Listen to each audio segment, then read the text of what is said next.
With the additions you guys were able to make, how well do you feel like all the elements kind of work into the offense of this guys tonight? Oh, I'm really excited because I love to score points so much. But the biggest thing is like we got good kids, guys that our staff was familiar with, not just in their game but personality, what they're looking to do. You know, it takes time to get a group of guys on the same page.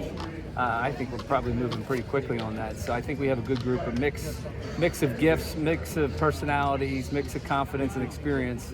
I'm just excited when they get here to start figuring it out. In terms of this event and Mike doing his second year here, what is it like seeing Mike now in year 2 in this type of Penn State environment? Oh, he fits right in. I told him from the beginning, I said, all you have to do is be yourself. They'll love you and you'll love it here.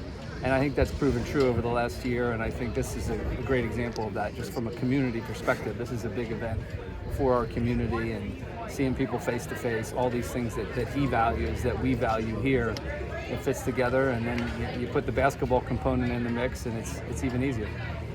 John, coming back for something like this, what have your impressions been of Mike Rhodes now that he's been here for a year and what he's meant for this program so far? Yeah, I've enjoyed. I was watching it when I was overseas. I enjoyed watching how they play, and like Joe said, the community. Like last night at that event, it's amazing seeing dudes that played back in the '80s, '90s, and just come back and enjoy each other's company and mix in the guys that came last year. So it's been fun. I enjoy watching it and enjoy talking with everyone. Yeah, with the team now going into year 2 with Coach Rhodes, how much easier has it been, this year as opposed to last year, and then having 5 guys come in? Yeah, way easier. It's hard to describe the difference, right? Even just for me, I've known Coach, but I hadn't worked with Coach. So like throughout the summer, there would be times that Coach would say something, and the guys would go, "What does he mean by that?" I'm like, "I don't know yet." Well, that's part of this process. So things take time. The way you communicate and understand each other, and just philosophically the whole thing are much more aligned. Just from a staff perspective, they always were. But when you get players in, you have 5 guys returning, all of whom played and contributed, and then a group that you recruited before and that everyone's familiar with. It feels like a big head start compared to where we were last year for sure. So it's a big reason why we're excited to get him here this summer and have fun. Freddie's one of the new guys coming in. How do you feel he fits into the style of offense that you're looking to play? I think people are going to like Freddie a lot. He's got great personality. He's got great confidence.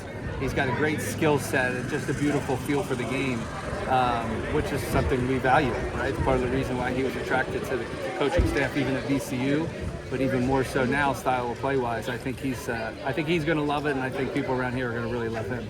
You've added a lot of freshmen that look like they could contribute right away. How important is that? Because most of the time, people look at freshmen like they want to play, but it looks like they have a situation where they can. Yeah, all those guys play with a ton of confidence, got really good skill sets. I mean, part of that is I'd always tell players, you want to be surrounded by other really good players, and if they're a threat to take some minutes from you, they're going to make you better, right? They're going to make you better every day. So to have a group of freshmen that are going to come in to compete, it's going to make them better. Playing against older guys, it's going to make our older guys better because there's some guys on their heels that were hungry.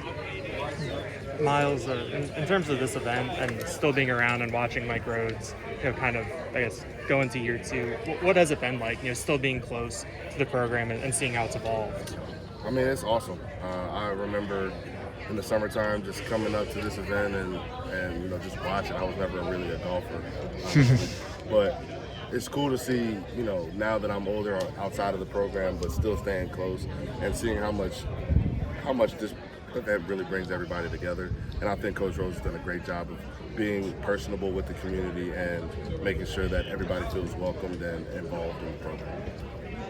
And then from the basketball side, watching this program evolve, you've obviously seen and played a lot of Penn State basketball. As this goes forward, what really stands out to you? I don't think they're going any direction but up. I think they have the right mindset.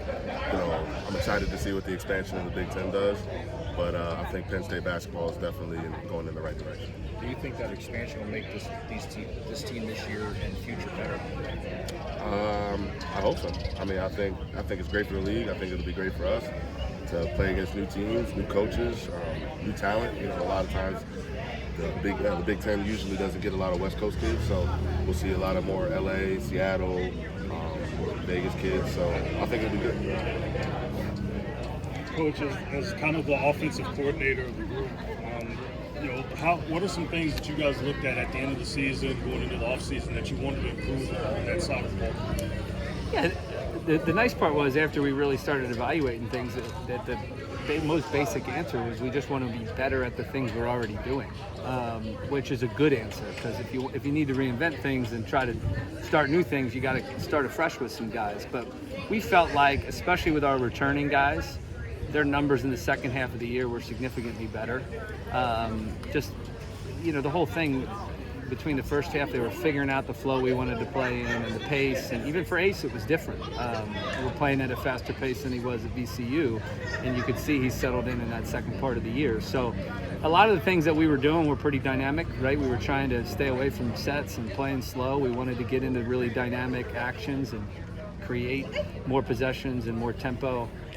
So if we can get better at the things we already do and then get the new guys on board quickly, which I think they will be, because they actually, last year we were selling people on a bunch of random film from VCU and other stuff from Penn State history. This year it's like, no, we already did this last year. We just need to do it more, right? And we want to do it more consistently, score more points, be more dynamic. If we can do that, I think we'll be dangerous to everyone in the Big Ten. And certainly we'll score enough points that recruiting thing will be better too in the years to come. That always helps too. With last year being your first one coaching at the D1 level, what were your big takeaways, and how could you kind of use those takeaways for to help you in the year two? So, well, basketball is basketball. Right. So it's like, it's not, I never think it's overly complicated. But in terms of the ability for our guys at this level to counter defenses and just pick up on things a little bit quicker, and even strategically, like playing against defenses that are more consistent actually makes things easier. I always thought in the pros of, like, if the defense is going to play one way, we have counters built into our system and our way of playing that guys can just implement right away. And you show them on film and you say, these are the priorities, and boom, boom, boom. As long as you keep it simple, guys can go out and execute that. And we saw that especially in the second half of the year. First half of the year, a lot of it was new. The second half of the year, we could go into a game plan and Coach and I would give them 3 points on offense, and they could do it. And that makes a big difference. And when we did do it, we were way more enjoyable to watch, and we usually won too. That always helps. Mike talked about Yannick kind of being able to give you guys some 5-out potential, his ability to stretch the floor pass. How important is that as far as playing 5-out and being able to bend defensively? Yeah, it changes everything. I mean, one of the biggest common denominators of great offensive teams are bigs who can play on the perimeter, even if they're not shooting the ball all the time. Just comfort level, moving the ball, moving guys, with cuts and two-man game and all different things. When bigs can move the game on the perimeter, it just opens up so much more space. Now, he also can shoot.